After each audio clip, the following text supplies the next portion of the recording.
তোমরা ছেলেদেরকেই বলতেছি, তোমাগো দাদার বয়সী যারা, তোমাগো বাবার বয়সী যারা, ওনাদের সংখ্যাগরিষ্ঠ অংশ, শতকরা 98% আল্লাহ চিনতেন।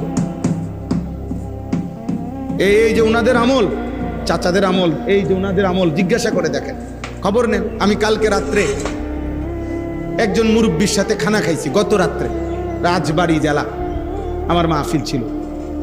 ও মুরব্বীর বয়স বরাবর 99 থেকে 100 বছর বয়স্ক মানুষ, পুরা বয়ান শুনছে। বয়ানের পরে ওনার ঘরেই খানা, উনি আমার সাথে বসছে, কথা বলছি অনেকক্ষণ। আমি ওনার কাছ থেকে সেই ব্রিটিশ পিরিয়ডের গল্প, স্বাধীনতার গল্প, অনেক কথা শুনলাম আর কি। এরপরে সাধারণ মানুষ, পানি উন্নয়ন বোর্ডে চাকরি করতেন উনি, জেনারেল শিক্ষিত মানুষ।